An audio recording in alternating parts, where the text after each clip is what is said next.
All right, happy Thursday. How's everyone doing? Love to hear it. Does it seem a little dim in here? Do you mind, or do you want the lights on? I think that light switch might turn it on. Do you mind?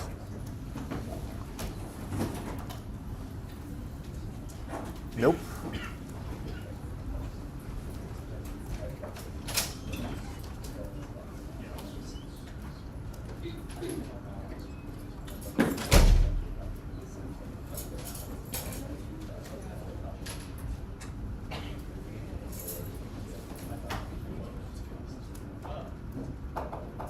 Is that better?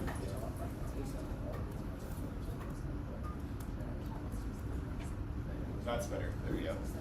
Okay, technical issues from the early 1900s. How's everyone doing? You feeling good with where we are so far? It was really nice seeing everyone who came out to office hours yesterday. It's always a nice time, so don't hesitate to just drop in. I have 2 hours on Wednesday mornings, so come and drop by. Also, Tommy has office hours on Tuesdays and Thursdays. So it's a great opportunity to just talk to him. He's taken this class before and is very familiar with these things. So don't hesitate to ask him a bunch of questions. And then we have another undergraduate TA who is going to hold office hours, but we're still in the middle of scheduling those, so that'll all be available for you. So a couple of housekeeping things here at the beginning. First off, homework, let's see, 1.3 and 1.4 is due tomorrow evening. If you can't complete it by then, just send me an email. If you get the email to me, you get the automatic extension. I don't have to respond to it. So that would push your due date back till Monday. So if you feel like you don't have enough time. We're going to start taking attendance on Tuesday of next week. Like you can see in the syllabus, attendance is like a minuscule part of your final grade. This is just mostly so that I can know who's here and give you a little bit of extra just bonus for being here. It's like the 101st percent of your grade, so it's extra. You can still get 100% throughout the semester without the attendance component. It's just me being a little generous with the grade. So that's a little gift to you. Let's see. And then, so we have attendance, we have homework, and then we have the mini exam, which is a week and a half. So it's Tuesday, but not this Tuesday, but the one after. All right. Sound good? Okay, so we have a big one today. Unfortunately, I forgot to bring up a picture of Maxine, so you're gonna have to just hold out until Tuesday. I was out for a walk yesterday, and someone walking their dogs was like, "That's the most beautiful baby I've ever seen." I said, "I agree." Okay, so we're talking about panel data. What we've done so far, we've talked about cross-sectional data. We've talked about cross-sectional new categorical variables first. So we talked about how to, best practices for summarizing categorical variables. And then we talked about best practices for summarizing cross-sectional numerical variables, which was the histogram. But then last class, we introduced part 1.3 with time series, showing that histograms actually aren't always the right approach. Often we want something extra to give us the sort of relationship in sequence of data points. And so we introduced the line graph, and then we also talked about box plots a little bit as like a way of thinking about seasonality. So maybe there are sub-patterns within the broader pattern. So what we're doing today is going one step further. We're combining the variability within cross-sectional data with the time series variation in what we call panel data. So we have individual observations of, in our example, it's going to be coffee shops, but then we have time series variation within those, within the individual. And we're going to do this in two different ways. So that's where we're going. You can click on the interactive slides if you like, which has some code snippets, which we will be working with. And we're going to do this in two examples. All right, so panel data. The first one we're going to talk about, our first example, is with coffee shop transactions. So we're going to have 3 coffee shops, and we're going to record their transactions over the course of a couple of days and use this information to be helpful in thinking about where to hire a barista. So we know our coffee shops are understaffed, but we want to figure out, using this data, where should we hire? But panel data comes in 2 forms, 2 general forms. Sometimes we can think of like different forms of panel data, but mainly we think of panel data coming in long form or wide form. Long format is what you see here, where we have a column representing the individual. So in this case, that's the coffee shop. So we have our shop. And you can see, I mean, the first couple of rows here are just shop A. But as we go down the list, you would see shop B and shop C, which we'll get to in a second. But then we see the transaction ID and then the hours. And what this is telling us is essentially, we have time series data, right? It's individual time periods for each one of the coffee shop, but they're all stacked on top of each other. So we call this long format, where the panel nature is all sort of compressed into sort of long columns. The second type of data, second type of panel data, and we're going to work with this later in the class, is what we call wide format. So we have a bunch of countries. These are different country codes. And then we have coffee consumption per capita across a couple of years. We've actually worked with this data set already with box plots. What we can see here is we have individual columns representing separate time periods. So each column is a separate consumption level for that country in the row, but for a different year. So this first country we see has a coffee consumption per capita in 1999 of 8.4 kilograms per capita, and then has a separate coffee consumption per capita 20 years later. So instead of stacking our panel data like we did before in the long format, this type of panel data separates the time on the horizontal. So each column represents a different time period. These are 2 ways of working with panel data.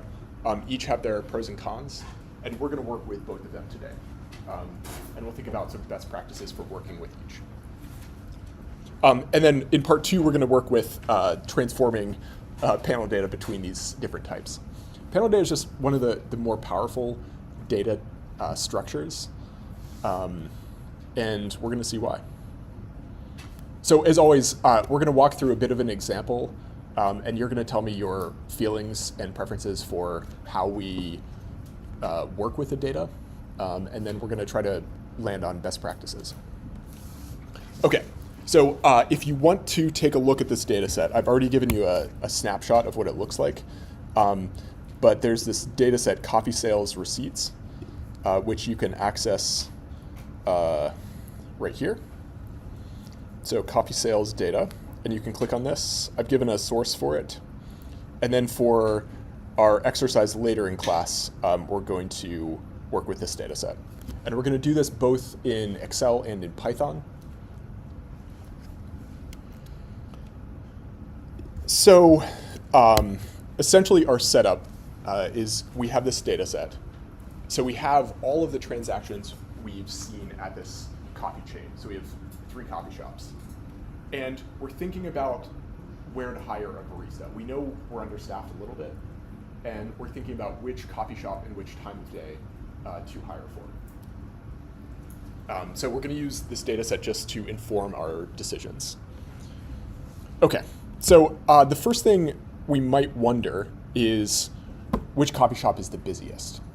So if you're thinking about our data set, how might we answer this question using our data? Like, what visualization or summarization tool might we use?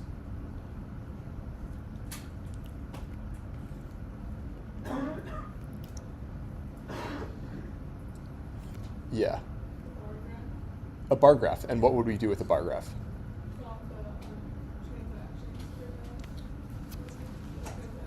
Yeah, transactions per day.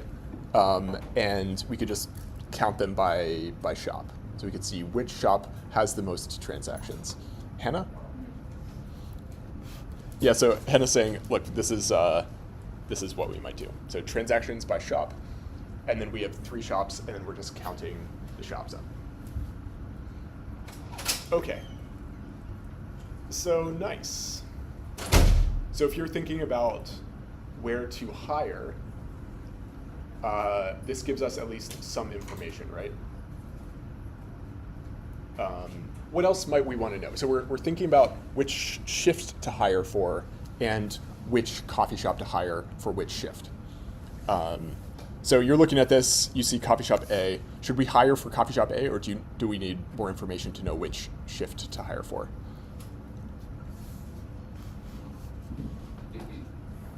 Yeah, Alexis. If you want to know by shift, you should break it down by like time of day, by like 2 hours or something. Okay, so let's look at a histogram, like Alexis is saying. So we want time across the horizontal axis, and then we're just going to count the coffee shop, the transactions in each one of those bins. So I think this gives us a pretty good picture that shop A seems to have the most transactions, but we don't necessarily know that coffee shop A will have the busiest shift, even though it has the most coffee shop, the most transactions. Okay, so what time of day is the busiest is essentially what Alexis is helping us answer. So we could just create bins. I did this 1 hour bins, but you could do it with 2 if you like. Okay, so we know coffee shop A is the busiest. And from this graph, we can read that the morning, sort of like mid to late morning, tends to be the busiest. So you can see, like 8 o'clock, 9 o'clock, 10 o'clock. These are the busiest transactions for our copy chain. Okay, so we can use both of these tools, right? This is part 1.1 using bar graphs, 1.2 using histograms. But does this answer our fundamental question, which is, should we hire for the first the morning shift at coffee shop A, right? We know coffee shop A is the busiest, and we know the morning shift is the busiest. But does this tell us that we should hire for the morning shift at coffee shop A? How many of you think yes? We should hire for the morning at coffee shop A. It could be the right answer. How many of you think no? Someone represent this opinion. Why is this not enough information to know that morning shift at coffee shop A is the busiest? You ever meet? Because like shop B might be busier in the morning, even though they have like more overall transactions in the day. Yeah. So let's say sort of like what were we saying? Like let's say coffee shop A has the most transactions, but what if a lot of them happen in the afternoon? And so they're sort of more spread out. But coffee shop B actually has a huge spike in the morning, and then not that many in the afternoon. Anyone else? I think this is the right idea. We have 2 pictures of the same piece of data. We have this sort of time series component, right? Transactions throughout the day. But then we also have this other component, which is the category, so the group within the time series. And simply knowing these two dimensions of the data separately does not give us the full picture. This is what panel data can do for us, is actually allow us to answer this more nuanced question. So what I'm going to do is actually plot, I'm going to break the histogram out by all three coffee shops. So we have 3 time series, 1 for each of the coffee shops. We're doing this with a histogram, and we can try to answer our question with this figure. So let's spend like 20 seconds here. I want you to try to answer our original question, which is, which coffee shop shift should we be hiring for? So which shift and at which coffee shop? There's enough information to answer it here. Take about 20 seconds, figure it out, and then check with your neighbor.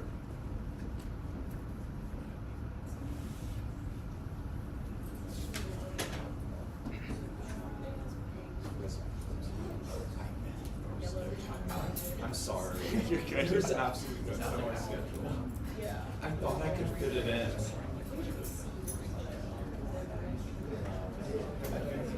Oh, it was really hard. I would have regretted it. No, I think All right, someone help me out here. First question, which coffee shop shift should we be hiring for? Yeah.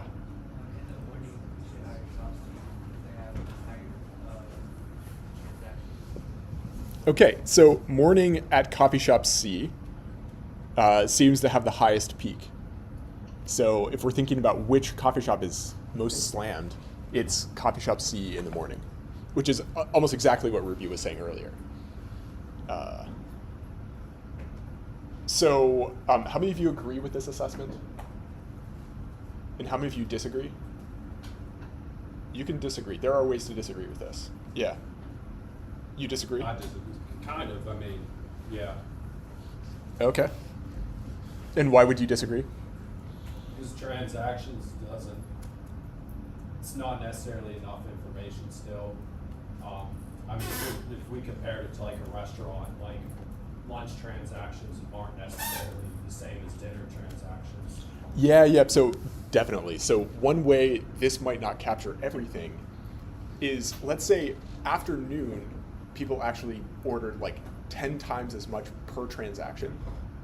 So if I order 10 lattes, that's way more in that one transaction than one drip coffee, right? The drip coffee takes no time for the barista to make, but the latte actually takes a minute. And if there are 10 of them, then that actually takes more time per order. So, and this picture doesn't capture that. So yeah, that would be one way that this doesn't actually tell the whole story. What are some others? Yeah. Maybe if like shop C is the busiest, but like they're handling all the orders fine, but then shop B is less busy at that time, but they're Yeah. kind of like swamped. Yeah. Like even though they're less busy, they need more work. Yeah, so let's say Shop C actually has like twice as many employees running during that shift. And twice as many employees as Shop A. They're actually not going to be swamped, even though they have more transactions. And this doesn't tell us how many people are already hired. So yeah, very nice. So, remind me of your name one more time. Matan. It's my guess, but yeah, what else? I think it would be helpful to look at like how many cups are being sold like within each transaction, because each transaction can have more than one cup, and then find the rate per employee that's on shift at that time. Because I think finding the rate would help compare more relative to who's more small and who isn't. Yeah, so there are a couple of things we could do here. One would be maybe instead of counting transactions, we could count transactions per employee, which would be one way of fixing this problem. And I think to go even one step further, we could do how many like items per employee, which may take this even further. So there are definitely ways to make this figure better, or this the communication of our data better. Yeah, What Ruby. about like the experience of the employees would be like? Okay. Someone can do like make coffee shops and weather. Yeah, yeah. So if like shop C has like a lot of like newbies, then Yeah. it could be like behind compared to like shop B or whatever who have more experienced people. Absolutely. So lots of dimensions of the real world are not being captured with this figure. And whenever we create a figure, we are necessarily simplifying the world. Like that's what our figures are doing. That's what our data is doing. Our data does not capture every dimension of the real world. And that's all right. This is giving us a picture. We can make our picture better in each of these different ways. But this is at least giving us some indication, and this indication is better than if we had just guessed. So whenever you're working with data, be thinking about the limitations like this. There are always going to be things that are not included, and in your final projects, or in your analysis, whatever you're doing, you want to be thinking about the limitations of what you've been able to summarize from a data set. What does the data set include? What does it not include? I ask you on homework often, what's the source of your data? How is the data collected? These questions are, as you can see, very relevant. And we have to be thinking about them. Good data work requires thinking critically about what's included in the data. Okay. So nice. So we can see coffee shop C has the highest transactions in the morning shift. It's the busiest shift. Do you all like this figure?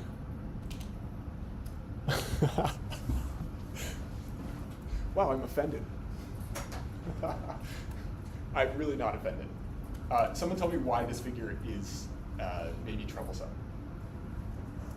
Yeah. I feel like there's just too much going on here. It's like kind of hard to read the data at some points. Yeah. Absolutely. This is not a great figure. Remind me of your name? Chase. Jason. I've called you Chase a couple of times. I'm sorry. There is a Chase. Chase. Is there not a Chase over here? No. I'm sorry. I used to sit over there. Oh, that's why. Okay, yeah. I can't keep track of everyone. I'm so sorry.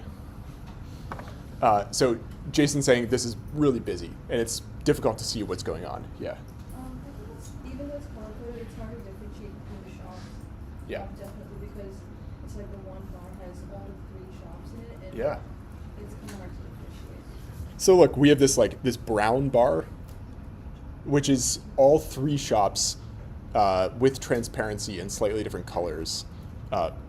So you can see that it's all 3, but it's really difficult to know what's going on. And then we have this other color right here with 2 transparencies of 2 different colors. Really challenging to read. Remind me of your name. I'm sorry. Savi. Okay. Anyone have an idea for what we can do? How do we make this better? Yeah. Make a line graph, Okay. And what do we do with the line? like have one line for each shop. Okay. So draw a line over the histograms essentially at the different count values. Yeah. Yeah, something like that. Yep. I think we could take out certain hours that we know that they're not open, and also increase bin size. So, because I think it's relevant that we need every single hour. Okay. So yeah, if we think there are too many intervals throughout the day, then maybe we get rid of we expand the bin. And if we're thinking about shift, it might even be better to use entire shifts as bins instead of each hour. Yeah, so that could be one way. Let's see, remind me of your name. Darren. And yours? Ava. Yeah, so let's use Ava's idea. I think Darren's idea could work. I just don't have it in the slides. But if we're thinking about shifts, that may actually be the right approach. Okay, so it does not show the data clearly. I think this is a much better figure. It's still, you can still make improvements here. Cutting out the closed hours, which I didn't do. So like no transactions happen at 2 a.m. So we could cut those out if we wanted to, but this is definitely at least an improvement. And here, I think it's, how many of you agree that this is easier to read? Nice. I agree with you. Do you see ways of improving this figure? Yeah, Matan. Maybe you could, on the y-axis, put like the exact number of drink bars. But, you know what I'm saying? Yeah, so a vertical axis to give some indication of what the actual counts are. So with this question, I don't actually care so much about what the numbers are, but if you did, then this figure would not give you that information. And so you could add the y values to the counts. Yeah, what else? Yeah. Well, we never really say when shifts are, so we could say which shift is where. Yeah. So if we knew where the shift started and ended, then we could actually use Darren's idea of larger bins to be helpful there. Yeah, which I think would definitely improve the figure for the question at hand. Yeah, for sure. Remind me of your name? Maddie. I can make you one promise. I will not remember your names quickly. Okay, so this I think is a much better communication of the data for our question. And I think with every figure you'll ever see, except for the rare exceptions, you can think about ways of improving it. Here, you can improve this, and you can probably do better than I can. I challenge you to on your final projects. Make really good figures. So we have panel data using line graphs. We have, with this example, right, we have categorical data and we have numerical data, which give us two different views of the same data set, which can be helpful. Like if we're trying to figure out which copy shop is the busiest in total, a categorical variable does that for us, right? We just create a bin and then count up transactions by coffee shop. And then if we're thinking about just when do people buy the most coffee, we can see that using a histogram, just like we've done. But often with panel data, we want sort of the bigger picture, time series data by category. And we can visualize that on one graph using a multi-line graph like we did. Okay, so this is a bit of the summary. You all ready to do a bit of an exercise? All right, how many of you like making figures in Excel best?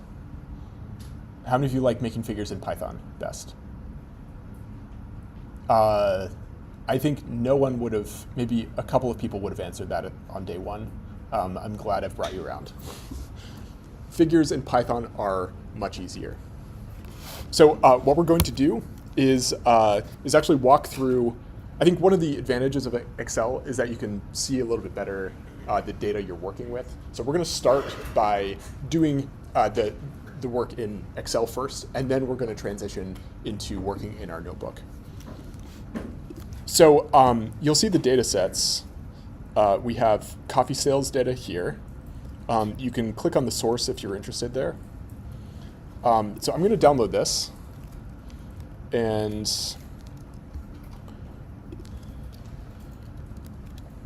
so I see it in my downloads folder.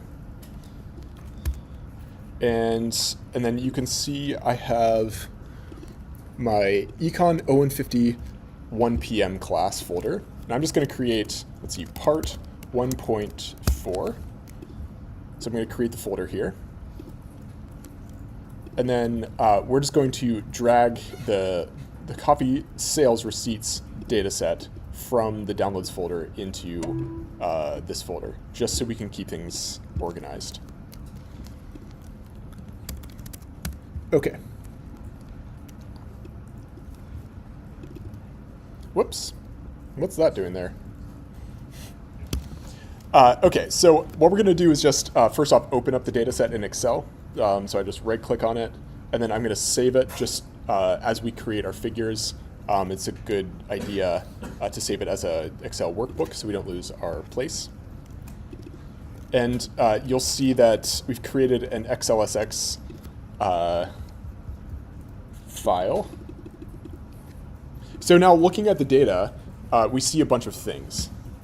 So we have our rows. We have the transaction ID. So this tells us which transaction is happening, just to keep things organized. This is like the tracker for which transaction has actually happened. We have a staff ID. So if we're thinking about actually like how many people are staffed at each location, you could actually maybe use some of this data to help answer that question, to know like which coffee shop is actually like well staffed or not. And then we have customer ID. So each time the customer goes in, maybe there's like a loyalty program. How many of you shop at Giant Eagle, like a grocery store? Yeah, do you have the loyalty card? Every time you scan that, Giant Eagle knows who you are and knows what you've bought in the past, because you're scanning that, which tells them that it's you specifically. So they can actually track you over many years and know the kinds of things you've bought repeatedly. They give you a little bit of money to compensate you for giving them your information. That's what those loyalty programs are for. It's not to make you, I mean, there's a little bit of like keeping you loyal to Giant Eagle, but it's mostly just so they can collect your data over time. And then they give you money for it. And then with the product ID, so maybe we could think of measuring each one of these products and how long it takes for each one of them to be made. So like a latte takes longer than a drip coffee. And so maybe we would think about putting time on each one of these and counting up the time required for each one, if we're thinking about which coffee shop is being understaffed. We also have quantity here. So this is the number of things that were bought in that transaction. And then the price. And then this hours column tells us what time of the day, which hour of the day was the transaction. And then we have shop. Okay, so the thing we're interested in finding, the visualization we're trying to make is based on the count by category, right? So we want the number of transactions at each coffee shop, but also by hour of the day. So we want some table that tells us each row representing each hour of the day, and then we want a bunch of columns telling us how many transactions happen at each one of those coffee shops in each one of those rows, each one of the hours of the day. Does anyone know how we do this?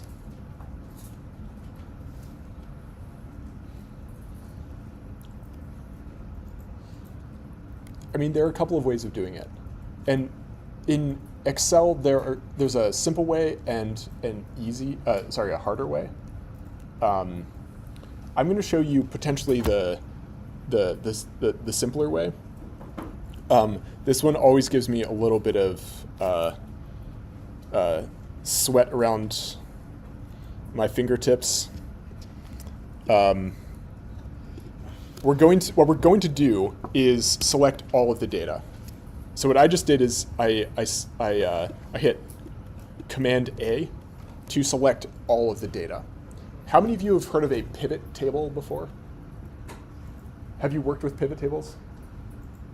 Okay, so we're going to use a pivot table to construct a summary of all of the transactions by coffee shop and by hour. The way we do this is we're just going to select all of the data, just like this. On my Mac, I hit Command A, and that selected all of the data set. On Windows, I think it's Control A. Control A, all the Windows people, nice, good. I think on Chrome, it would probably be Control A. Anyone using Chrome? Okay, so it's all, anyone using Linux? No one, so everyone's on Windows or Mac. That'll keep things simple. I used a Linux computer for almost a decade. Okay, so nice. So we have all of our data selected. Everyone, raise your hand if you've been able to do this. Okay. So all we're going to do is go to Insert. There's this pivot table, which is a way of summarizing larger data sets. So I'm going to click on this. And we've already selected all of the data, so our table range is selected. And then the second option here is where do we want the new pivot table? For simplicity, we're going to put this in a new tab. So in a new worksheet, which is the default. And then I'm going to click OK. And then we get this scary looking picture here. All right, so what are we trying to do here? We want individual rows representing each hour of the day. And then we want separate columns representing each coffee shop. And then in that table, we want the count of the transactions per coffee shop in that hour. So on the side here, you can see the different columns from the data set in the other in the main data table. So what we want in the rows is the hour of the day. So I'm going to take hour and drag this down into rows. And that over here in our pivot table will give us the different rows. So these are all of the different hours where we have a transaction. Raise your hand if you got this. If your hand isn't raised, turn to someone who does have a raised hand and have them bail you out. If someone turns to you to get bailed out, help them. Okay, so and with your helping, feel free to talk as I'm talking. Just because I'm talking, you don't have to be silent. But just keep your volume down so we can all hear each other. Okay, so then the columns, we actually want the shop. So we want to put the shop in the column group, which will give us each one of the coffee shops by column. And when we do that, it gives us each one of these rows along the vertical, and then each one of the columns representing each one of the coffee shops broken out by hour of the day. Raise your hand if you got this. Okay, I'm going to count that as most people. But as always, don't let yourself fall behind. If you're not able to do any of these steps, feel free to reach out to anyone around you. And then the next thing we're going to do, we want something to be counted in the table. And the thing we're going to count is the transaction IDs. So I'm just going to drop the transaction ID in the value. So this is the thing we're going to try to count. And that creates the elements in the table, which looks like this. And you can see this is giving us the sum. So it's counting up how many things happen in each one of these groups.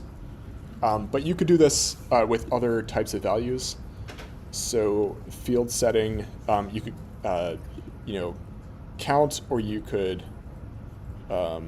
do any of the other things. Yeah, sorry.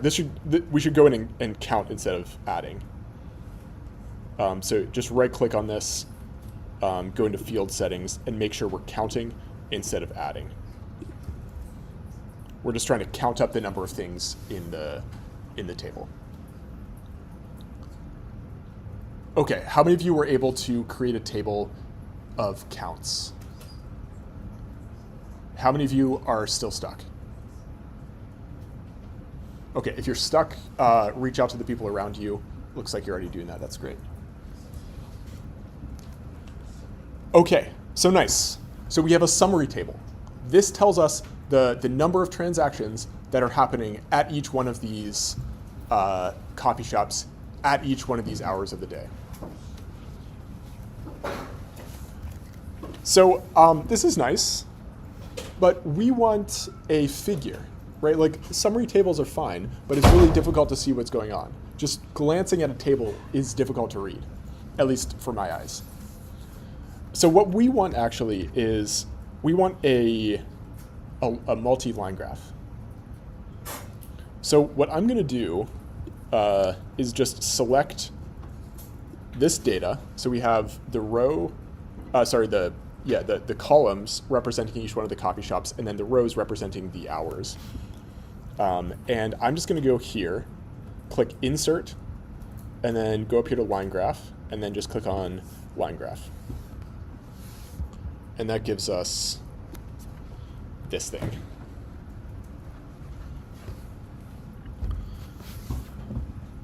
Okay, any questions here?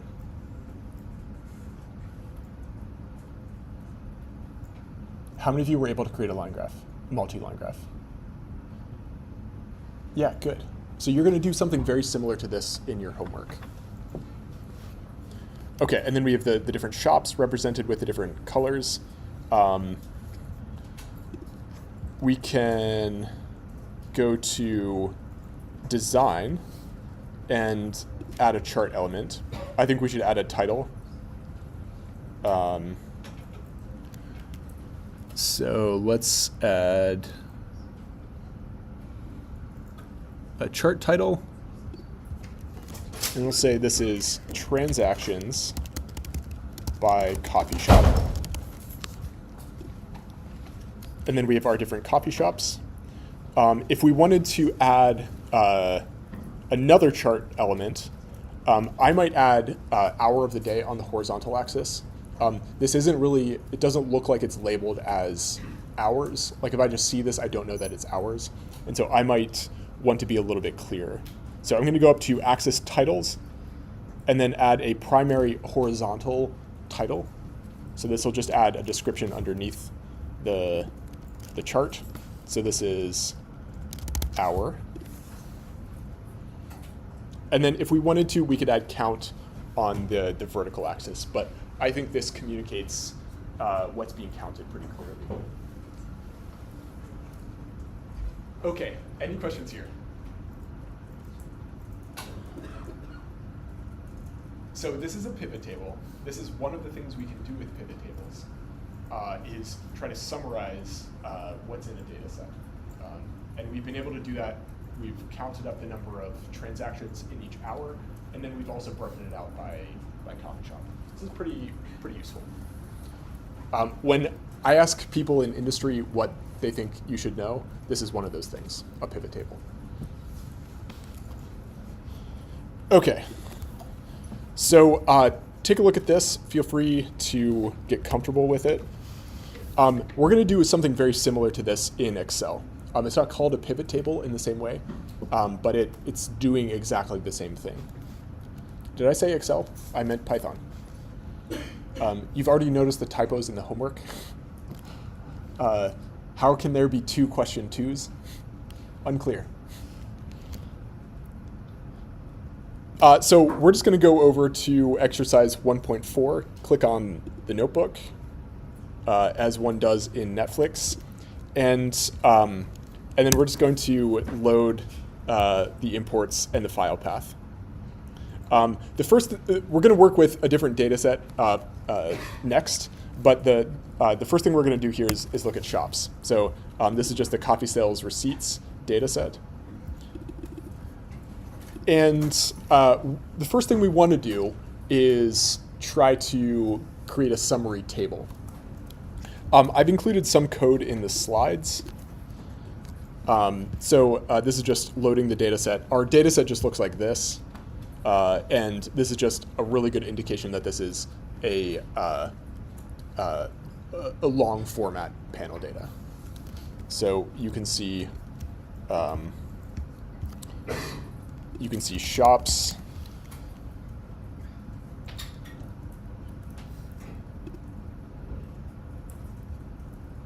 So you can see the shop, there's shop A at the top, and then shop B somewhere in the middle, and then shop C at the bottom. And then you can see this is sort of through time, right? We have this time dimension. So very clearly a long format panel data. So what we might want to do, jumping back over to the slides here, we want to just create a, we could create a bar chart if we want. I think for the sake of time, I'm actually going to skip actually creating these things. It doesn't take that long, so feel free to play around with this. Just copy it over. But this is just a bar chart creating this thing, just a count plot. We can also create the histogram I created in the slides. Just the univariate data, just the number of transactions by hour, not broken out by coffee shop. This is something you've become familiar with, creating histograms. So we're not going to do it in this in the exercise. But this is the code to do it. The multi-histogram is actually a little bit more complicated, but not by much. If we just add hue as our shop, where before we were just counting over the x-axis, if we add hue, this will create separate bins per shop. So let's actually do this. Let's copy this over and put this in a new cell. So I've actually, let's call this sales instead. And then we'll run this. So this is a hist plot. So this is the histogram. We're using the sales data set. We have hours as the x-axis. So we're trying to count up the number of observations in each one of the hours. But then hue, we've talked a little bit about hue, but hue is just the color dimension. So we're separating by another variable. And Seaborn does this very nicely for us. So we've created this bad histogram, the one that no one in this class likes. We have 3 coffee shops and a histogram showing each one. This is the difficult figure to read. So we're going to make this better. But this is kind of the syntax, right? Like we use the data set just like we have in the past. We use the x value just like we have in the past. And then we just want to count up for each one of the coffee shops. And so we can specify that we do that using hue, giving it different colors. And then this is just for bins. How many of you got this? Nice. How many of you like this figure? Correct. So what we're going to do next is make the figure that we like. One way of doing this is by constructing the count table as we've done it before. So this is a lot of code. I'm going to talk you through each one of these parts. The first thing we're going to do is just talk through this part. So I'm going to copy this over. I'm going to tell you what this code is doing. So we're saying for the sales data set, we want to create groups. This is doing the same thing the pivot table was doing. It's creating groups based on the coffee shop in the rows. And then on the vertical axis, it's giving us each one of the hours. Size is just saying, just count the number of things in each one of these groups.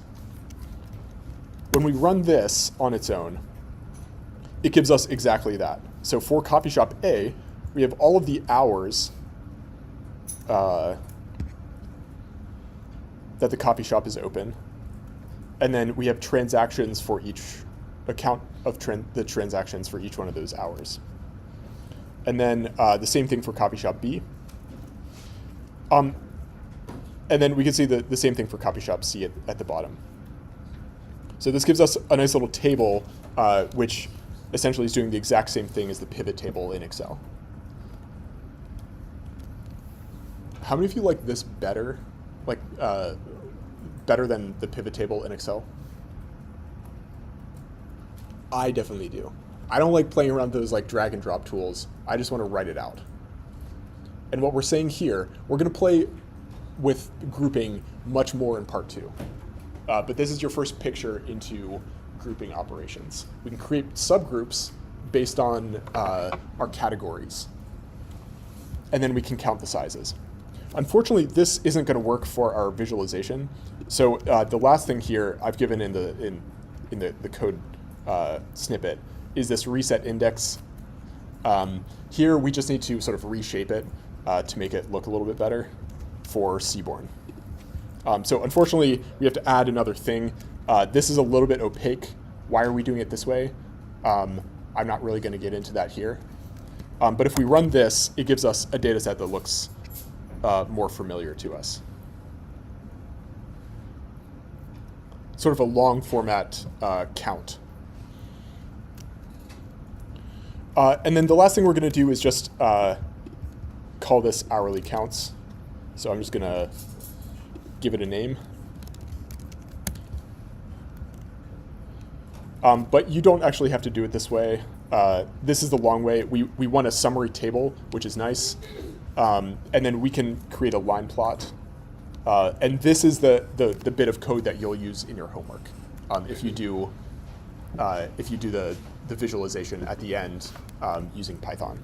All we want is a line plot. So I'm going to copy this over and put it in like this. So here we're saying we have this hourly counts data set, which is the counts by hour for each one of the coffee shops. Seaborn is just going to take that data set, use hours as the x variable, and then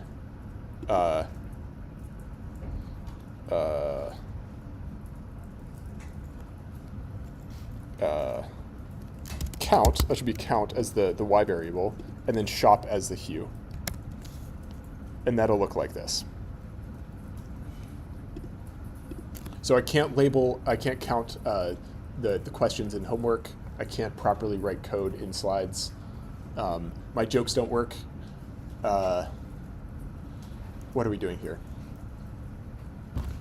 We're doing economic data analysis. That's what we're doing.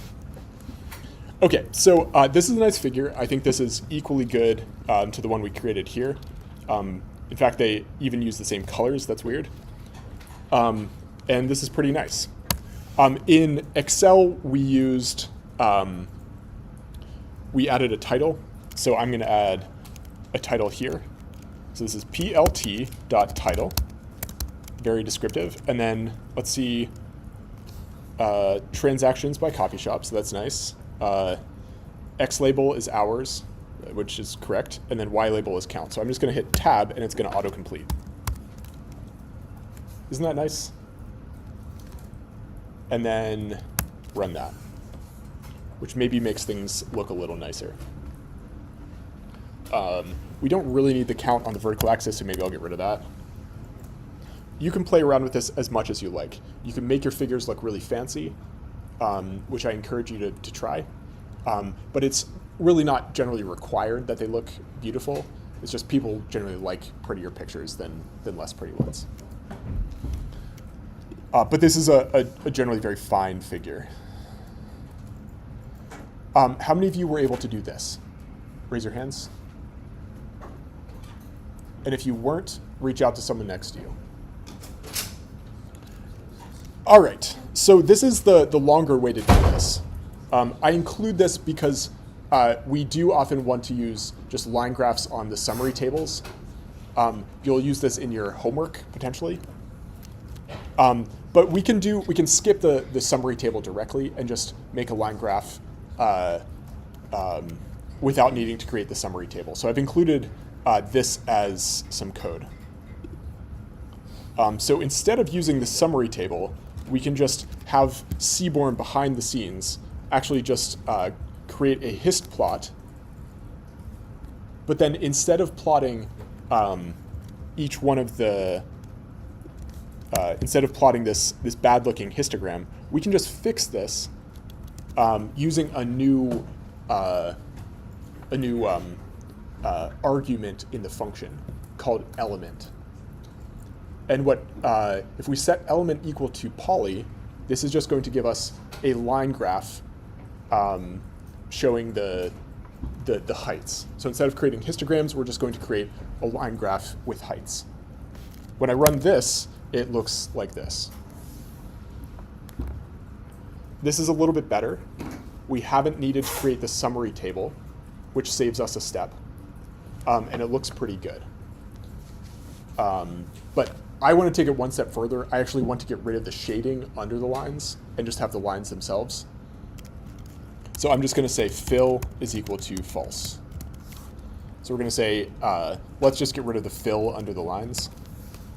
And that looks like this.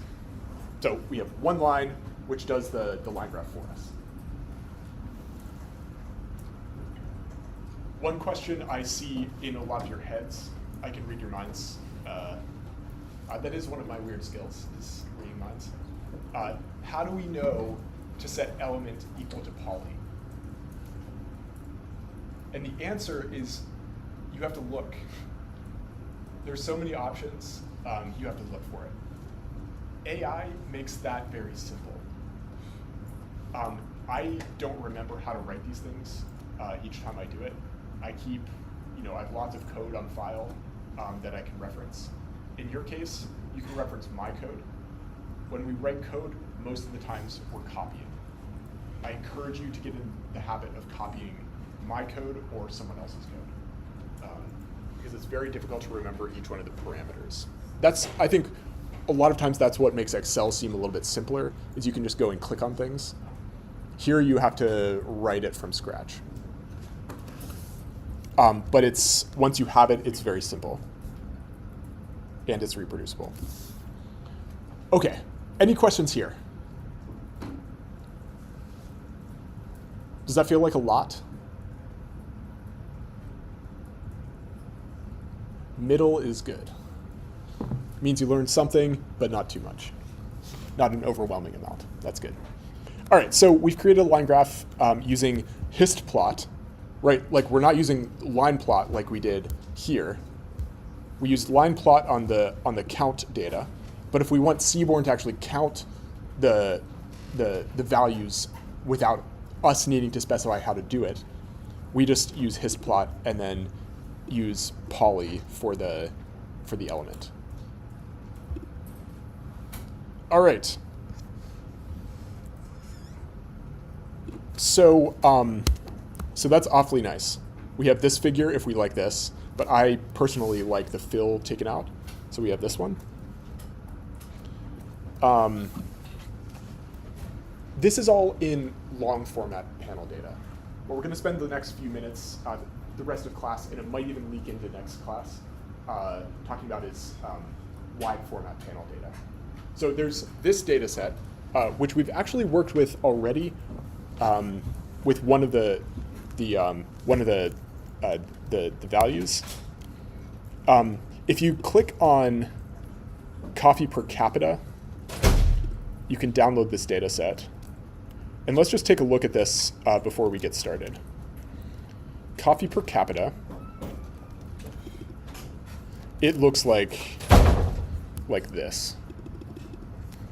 So we have a bunch of countries, and each one of them has a coffee consumption per capita in a given year at each one of these years. This is what we call wide format panel data. We have each one of the rows representing an entity, and then each one of the columns is representing a point in time. Where with the coffee shop transaction data, we just listed them all vertically. So that was long format panel data, and this is wide format panel data. And we treat them somewhat differently, as you might expect. So let's just talk about how we work with wide format panel data using this question. So I have a question for you. Is the world today drinking more coffee than it was in 1999?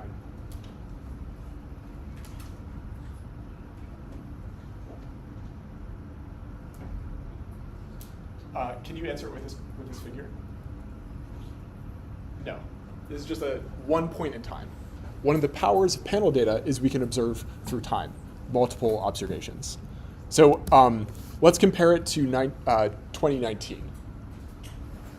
If you're asking this question of this figure, we have two time periods, right? We can create histograms of both using the same countries. Are we drinking more coffee than we were in 1999?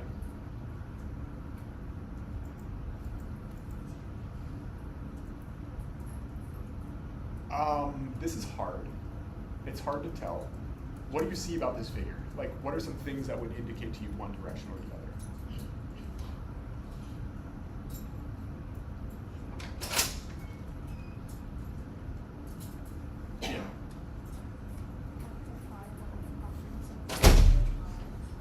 What's that? Yeah, so there's like this part. Yeah, so you see this thing. You also see like there's a bunch more coffee consumption per capita down here. What else might we see here?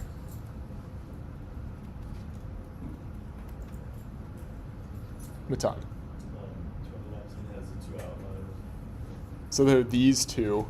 So some countries just like radically increase their coffee consumption. And then, you know, the caffeine GDP hypothesis that like the Industrial Revolution happened around the same time that caffeine through tea was introduced to Europe. So maybe like GDP in these countries went up a couple years later. This figure is hard to read. It's hard to know whether the distribution has moved. You remember our discussion on box plots? I think this is going to be much easier to see with box plots. So histograms are nice, but comparing between them, as we talked about a little bit last class, is a little bit more challenging. So what I've done here is just plotted the two distributions with box plots. Now, does it look like coffee consumption has gone up?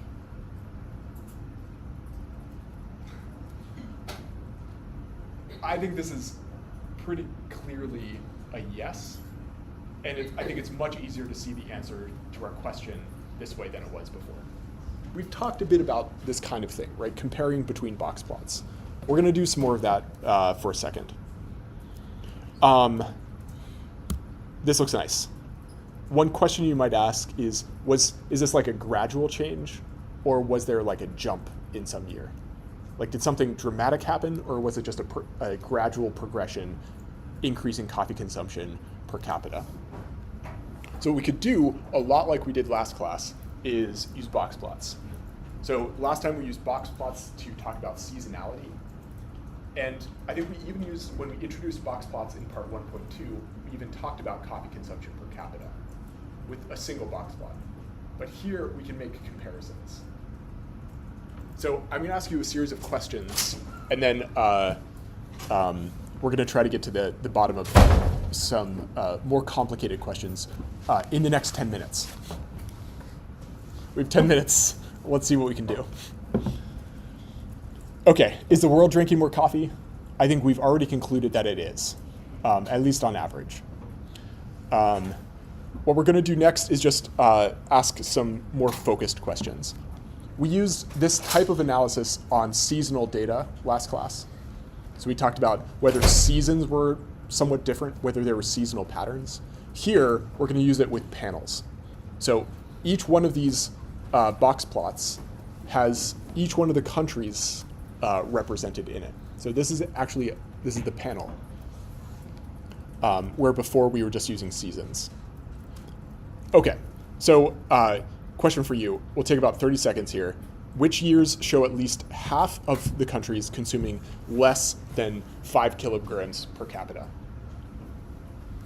Take 30 seconds, mull it over, figure it out with your neighbor, and then we'll talk about how we know.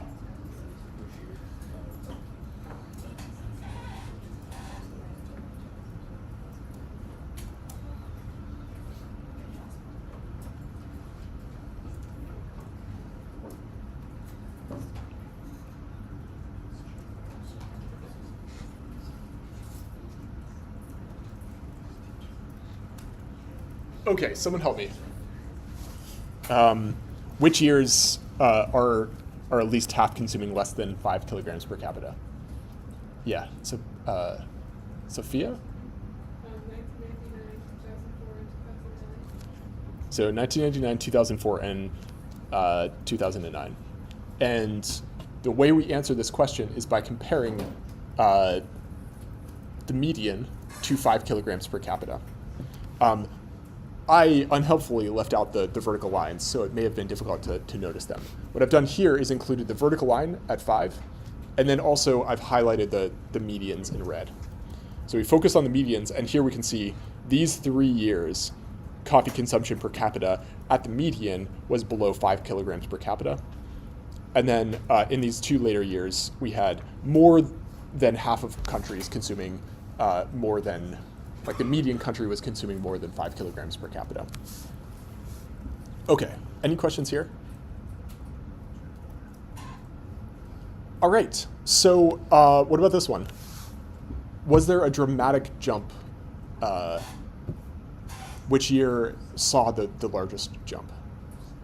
We'll take about 30 seconds here. Tell your neighbor the answer, and then we'll do it on screen.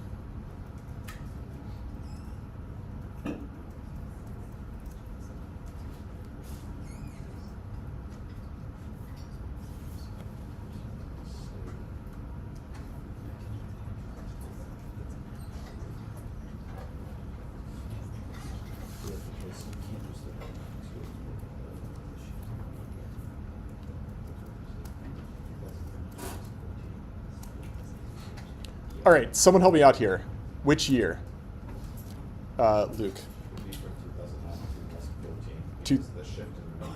So the median looks like it jumped the most between these 2 years, just as Luke is saying. So I'd say this one. Is that your answer too? Nice. Okay, nice. We can use box plots to compare changes. What about this question? Is the country with the lowest consumption consuming more today? So like, I think this question, as I'm reading it, maybe sounds a little bit confusing. I'm asking, how is the minimum changing? Is the minimum going up? Take like 10 seconds. Tell your neighbor.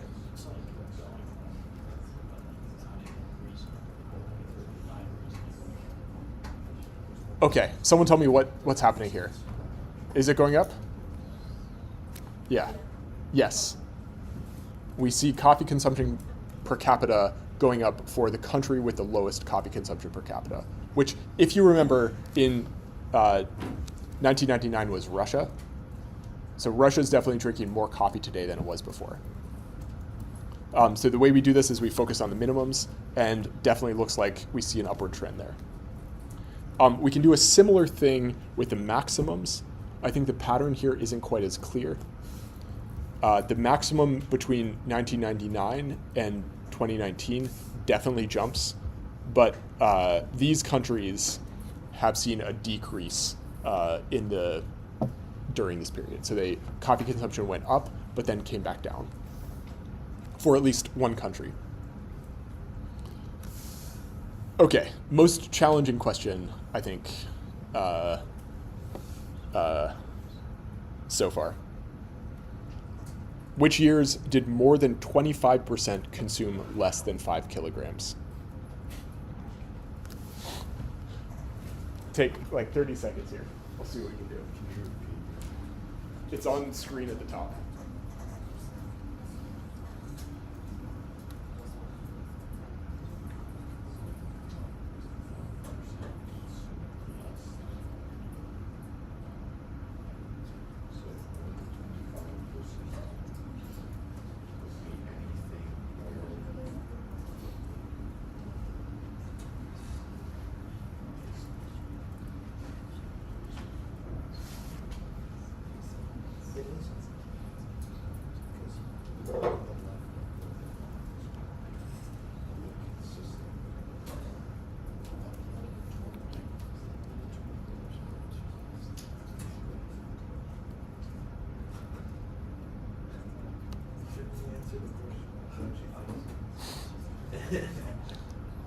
My promise to you is to never call on you to answer questions, but then on your side, you have to answer my questions sometimes when you know the answer. Have I talked about lecture points yet? I haven't talked about lecture points, and we're in week 3. Lecture points, I give lecture points out if you get answers wrong. I give you lecture points. Lecture points carry no monetary value. Like, I'm not going to give you money for them. They don't count towards your grade in this class. I guess you could post about them on social media. Huge reward. You can exchange them with each other if you like. But they don't really have any value. But I give them out if you get things wrong. Someone want to help me out here? Which years? Hannah. All of them. And what are we doing to find all of them? Look at the first quartile. Okay. It's less than 5. And see if it's less than 5. So we look at the first quartile and compare that to 5. So if the first quartile was exactly 5, we would know exactly 25% of countries consume less than 5 kilograms per capita. So unfortunately, Hannah doesn't get any points, any lecture points, but she gets it right. It turns out to be all of them. So because this is less than 5 kilograms per capita, we know more than 25% are consuming less than 5 kilograms per capita. All right, so nice. This is, like we did last time, how we use box plots. So the last thing we would do if we had more time is look at the difference between any two countries. We saw the greatest difference between any two countries is probably 2004. We're looking at the largest range. So a lot like we did last time, we can use box plots to make comparisons between different groups. And in this case, the groups are broken out by year. Next time, we're going to, let me just hold you for a second. Next time, we're going to walk through creating box plots, a lot like we did last class. This example, we can do this in Excel, so we're going to do a bit of that. But I want to leave you with a question. Let me just walk through these. Wow, dramatic pause for question. Okay, the question I have for you. Which year did most countries increase their coffee consumption? And the question for you is, first off this, but also, how do we answer it with a box plot? Or can we? I see some people answering that we cannot answer this with a box plot. If that's your intuition, figuring out whether most countries increase their coffee consumption in any one of these years, if you think you can't answer it with a box plot, you're on the right track. I've already flashed on screen how we can do this, which we will get to next class. That'll be on Tuesday. You have homework due on Friday, so make sure you get that in. I will see you next week.